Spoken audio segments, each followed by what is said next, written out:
partner. Pag-usapan natin ang ikalawang mait na issue. Nanawagan nitong linggo si Presidential Advisor on Poverty Alleviation, Lorenzo Larrigadon, na agad ilipat sa mas ligtas na lugar ng detensyon si Ramil Lagunoy, Madriaga, na umano'y dating bagman ni Vice President Inday Sara Duterte. Sa panayam ng The Manila Times sa magitan ng Viber, sinabi ni Gadon na nangangamba siya sa kaligtasan ni Madriaga na kasalukuyan nakakulong sa Camp Bagong Diwa sa Bikutan, Taguig. Si Madriaga ay naghain ng affidavit kung saan iginiit niyang ginagamit umano ni Vice President Sara Duterte ang pondong nagmula sa Pogo at mga drug financier. Ayon kay Gadon, dapat ilipat si Madriaga sa isang mas ligtas na posibilidad kung saan hindi siya maaring saktan. Babalapan niya kung hindi paigtingin ang seguridad maaring mapahamak o mapatay ang whistleblower kahit sa loob ng kanyang selda. Dagdag ni Gadon, dapat ding bantayan ng mahigit o mahigpit ang pagkain ni Madriaga upang maiwasan ng umano'y ang posibilidad na pagkakalason o pananakit sa gitna ng kaguluhan sa loob ng kulungan. Binanggit ni Gadon na sa affidavit ni Madriaga na may pahayag umano ang Vice Presidente, I will have him killed, dahilan para igiit niya ang kailangang protektahan agad ang whistleblower. Hinimok din ni Gadon ang otoridad na imbestigahan ng mabuti ang mga aligasyon, lalo na't anya ang campaign financing na may kaugnay sa Pogo ay illegal droga at labag sa batas at banta sa pabansang seguridad. Tanong, why? Bakit? O partner? Wag ubob. Nag-isip ka pa, paano mo pa sabihin, ha? Nag-isip ka, paano mo sasabihin yung ubob, ha? Hindi narinig nila, wag ubob la. Baliktad yun. Alam niyo po, nagtataka ako dito kay Gadon. Bakit ba takot na takot siya na kung ano mangyayari dito kay ano? Sino yun? Madriaga? At baka malasunin daw. At baka daw ay papatay. Sus, Gadon! Sino bang may control ng BJMP? Ayun. Diba si John Vic Marcos admin ngayon, hindi Duterte admin? Correct. Napaka-imposible naman yung mga paratang mo Gadon na posibleng gurgurin itong si Madriaga ng Duterte. Hindi nga po nakapurma sa ginawa ho ninyo kay Tatay Digong eh. Dito pa kaya kay Madriaga na kontrolado ho ninyo ang BJMP. Isang kasinungalingan. At ang tangi kong masasabi dyan kay Larrigadon, wag ubob! Yun. Ayun pala, dahil si Gadon pala pinag-usap. Ngayon ko na. Hindi ka kasi narinig, hindi ka nakinig ha. Kape. Kape. Partner, aksaya ka sa kape, ha? Gusto mo, Gadon! Gusto mo, Gadon, para sigurado ka nga hindi malason niyang si Madriaga. Sumama ka sa loob. O di kaya ikaw na mismo magbigay ng budget para yung mga kasama ni Madriaga sa loob protektahan siya. Bayaran mo isa-isa yung mga preso. Ba't ka ba natatakot? Hindi naman gawain ng mga Duterte ang pumatay ng tao. Correct. Yan lang. Hayop lang. Mga ngaso si Tatay Digong tol. Partner, mga ngaso. Marami siyang nakuha na hunting na mga baboy ramo. Ako nangangaso din ako, partner. Mga kamukha ni Gadon ang inangaso. Oy. Joke lang. Alam mo, partner, ako naman, no, ang tingin ko, kayo-kayo na lang yan eh, mga dilawan, mga loyalista, mga media. Pera yung SMNI. Kayo na lang yung pumapatol dyan sa mga katulad ni Madriaga, partner. Meron ng ganyan dati, wala nang pumapansin, yung Bikoy. Natatandaan nyo si Bikoy. Tapos mga pahayag po na parang napaka-imposible naman. Alam po ninyo, magtapatan na tayo, si Vice President Sara Duterte, siya po ang future president ng Pilipinas. Correct. Hindi po niya abalahin yung sarili niya dito sa mga katulad ni Madriaga. Hindi nyo po masisira. Hindi nyo masisira sa mga katulad ni Cielo Magno, nung pare na dating adik. At lalo nang hindi nyo masisira sa isang ayaw nating maliitin yung mga PDL partner eh. Pero ang katotohanan, siya po ay PDL at ang kaso niya po ay kidnap for ransom. Tama, no? Correct. Si Madriaga. Kaya lalong hindi nyo po masisira si BP Sara. Hindi nyo nga masira sa ang lahat ng naninira sa kanya, mga matitino. Sila Risa Ontiveros, lahat ng mga dilawan kakamping. Dito pa kaya sa mga katulad ni Madriaga, masisira nyo yung pangalan ni BP Partner Sara. Badong, matino pala si Hontiveros. Oh, pinakamatino yan. Ano nga yan? Parang santa talaga yan. Our Lady of Insertion. At saka partner, alam mo yung mga banal na tao, mahilig maglululuhod dyan. Diyos ko po. Saan lumuhod? Galyamas. Lumuhod, Galyamas. Luhod ka! Altar! Diba? Ganun naman talaga. Mahilig yan magdasal na nakaluhod. Ayun. Hindi ba? Ronald? Baka Ronald Reagan, ha? Partner BMR. Alam nyo, naniniwala na ako dito kay ganun talaga na. Pinakanak ito ng dekada 80-80. Para 80-80. Parang alam ko yun. Tapos 80. ano eh. 80-80 yun. Oo. Tapos, hindi ko rin malaman si Gadong kung saan nagtatrabaho to. Sa PAL ba ito o sa gobyerno? Ano yung Bakit? Bakit Pal? pal? Bakit pal? Bakit? Bakit pal? Ano yung pal? Palamunin. Bakit PAL? Parang uli lang kasi ito ng gobyerno eh. Ano na? Palamunin. Wala naman trabaho kasi yan eh. Oh. Sino? Si Gadon. Oh. Bakit walang trabaho? Ano ba nangyari sa ahensya niya? Yung papa Yun! Ano ba nangyari Gadon. sa ahensya niya? Tama ka dyan. Kasi Oh. ganito yon. Oh, sige. Ah. Oo. Hindi mo naman to trabaho, Gadon. Correct! Ikaw bang NBI? Mm. Ikaw ba yung... ikaw ba yung ikaw ba DILG? Correct, oo. Hindi naman ikaw dito, Gadon. Ang trabaho mo, pag-aanin mo yung buhay ng mahihirap. Correct. Tutulong ka. May correct. nagawa ka na ba, Gadon? Meron. Meron. Ano? 500 na Nutriban. Pinamigay niya sa area. Oh, 500 sa Nutriban lang. Tol. Oh. Gumana na ba ang buhay ng mga pahihirap, Gadon? Ang programa na Isang minuto lang. batang malusog. Basta BBM yun eh. Programa niya eh. Batang- Kinukunin niya, batang... Batang bibo malusog. Yun. Pero mga partner na mga partner Kaya ha. batang bata malusog. Oh. Iba na naman yan, pre. Batang bata malusog. Partner! Malusog talaga yung bata. Kung saan pa mapuntang bata ang pinag-uusapan dito. Wala kayo komentaryo natin. Sige, tuloy. Sige. Meron pa? Hindi. Ito kasi Sige, tuloy mo tuloy. Ito kasi si Gadon. Kala namin tapos na. Mga kapartner. Ah. Yun ang hirap sa kanya kasi nga mukhang hindi niya alam yung kanyang pinagsasabi. Ayun. Kasi kita nyo naman ano tawag dito? Ibig mo sabihin Gadon, mayroon ka na ring intelligence diyan sa sa BJMP. Meron! may Ako meron siya! Ako, kilala ko! Papangalanan ko! Wag. Hindi, Bawal ka mag-name drop daw. Hindi, nakapost naman eh! Nakapost ba? Nakapost eh! Sinasabi ko nga lang, mayroon ka bang intelligence dyan? At trabaho mo ba yan? Ah. Kasi kung hindi ka talaga pinanganak ng dekada 80-80, huwag kang makialam dyan. Ayun. Ibigay mo yan sa mga... Sino dapat? Bakit resign na ba si DILG John Beck. John Beck. Naku, magka-problema sila dyan. Kasi 'di ba? Yun yung trabaho ni John Beck, 'di ba? Alin? Yung ganyan mga kaso. Mag-80-80. Hindi. Ano? Sa BJMP. Di ba under nila yan? Correct. Tsaka sa DOJ. Correct. Gusto niyo ng ebidensya? Oh. Saan niyo nakuha ni Gadon? Dito!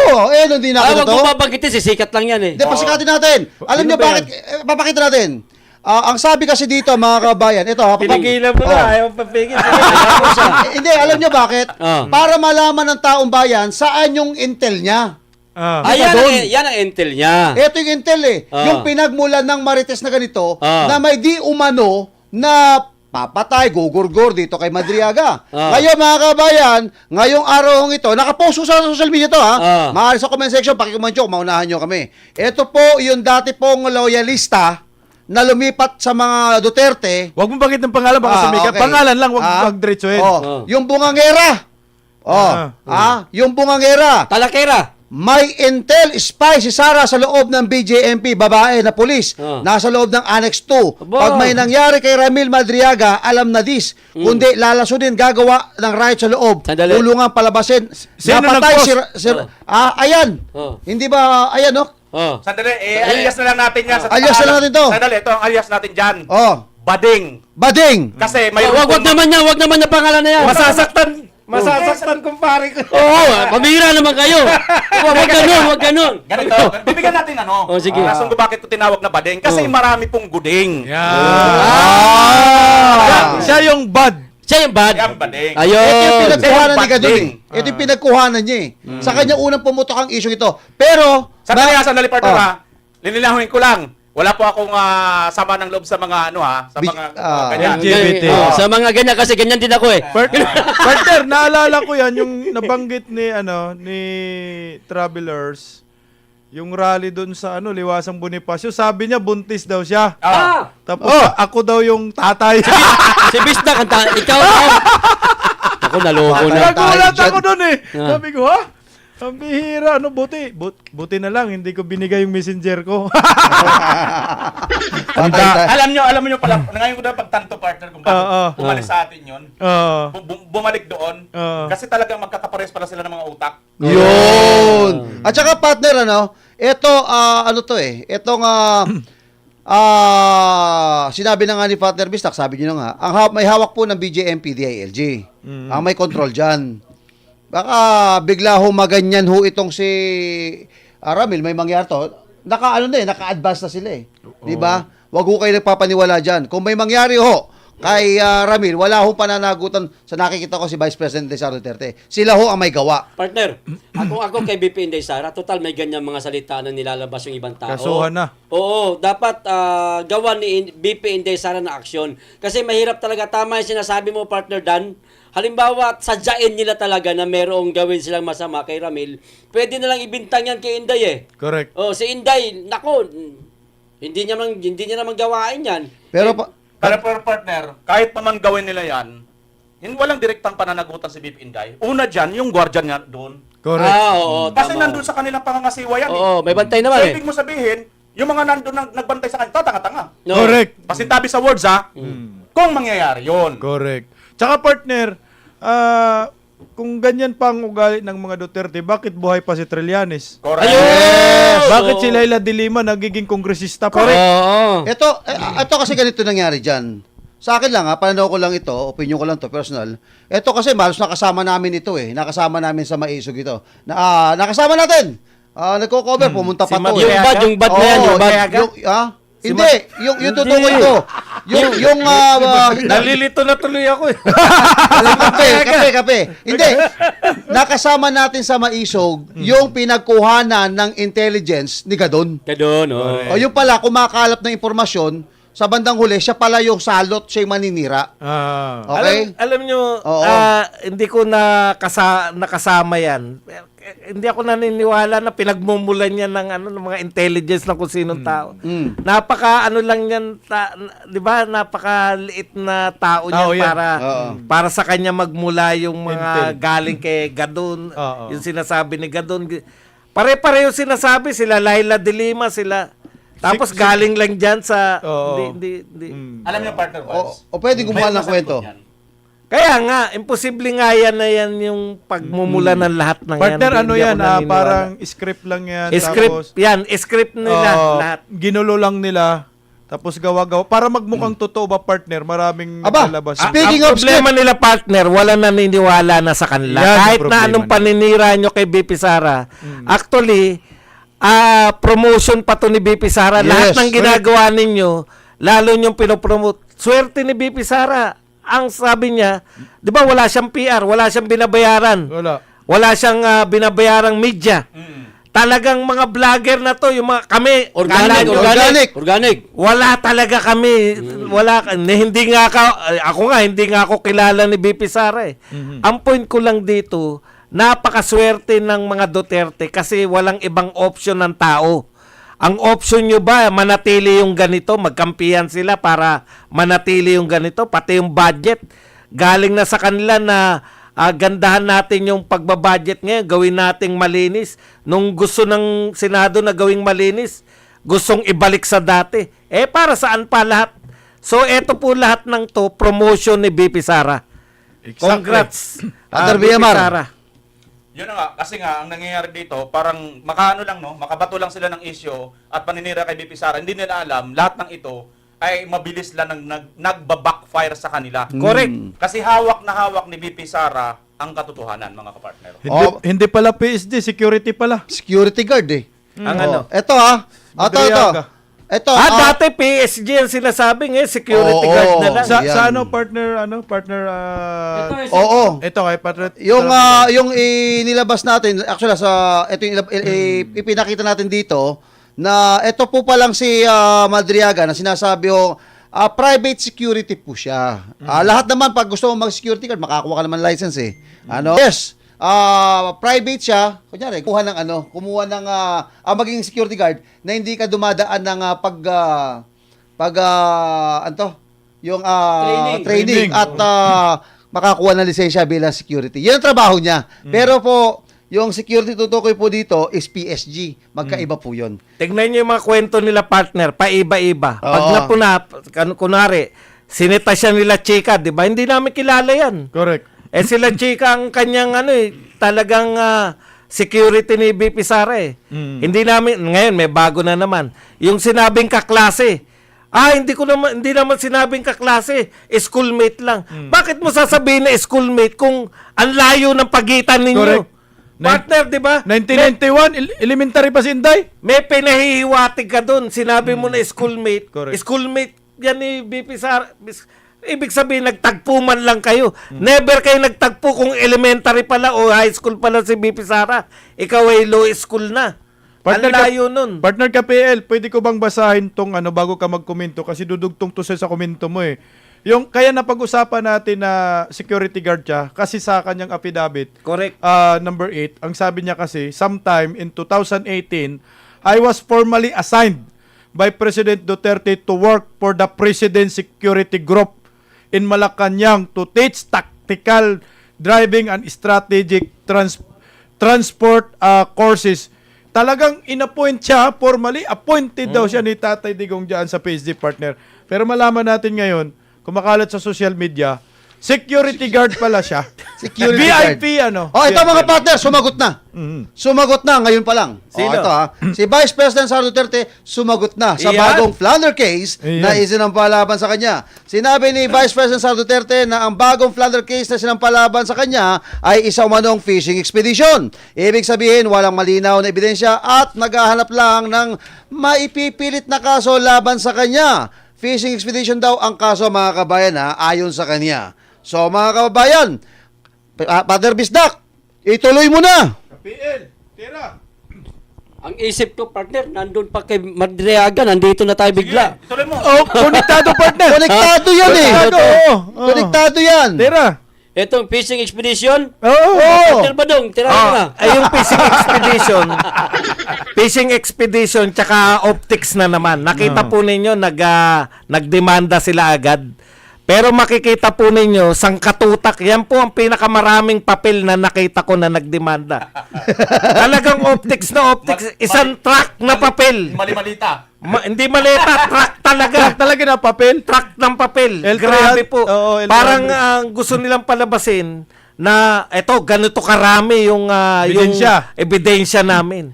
Pero nung nagsasalita na po itong yung pare nung tinanong na confidential fund. Father, confidential nga, bakit ipapaliwanag? Nagkabuloy-buyoy na si Father. Alam niyo po, hindi niyo po pwedeng sampahan ng kaso yung confidential fund. Confidential nga eh. Lahat po na nakakaalam niyan, kalokohan po yung ginagawa nyo. Fishing expedition, bakit? Ano sinasabi ni Cielo Magno? Sa dami ng papel nila, ang sabi ni Cielo Magno, kinakailangan buksan ni BP Sara yung kanyang bank account. Dahil nasa bank account, makikita kung paano siya nagplunder. Mas lalong bawal yan. Yun nga yung fishing expedition. Oo. Wala pala talaga kayong ebidensya. Nagsampa muna kayo ng kaso para makakuha kayo ng ebidensya. Para Nagawa na yan kay Corona, hindi na uubra yan. Oo. Nagawa nyo na yan noon, hindi na po uubra yan ngayon. At foolproof si BP Sara, matagal na yung mga confidential fund, hindi kayo pinaniniwalaan na ng mga tao.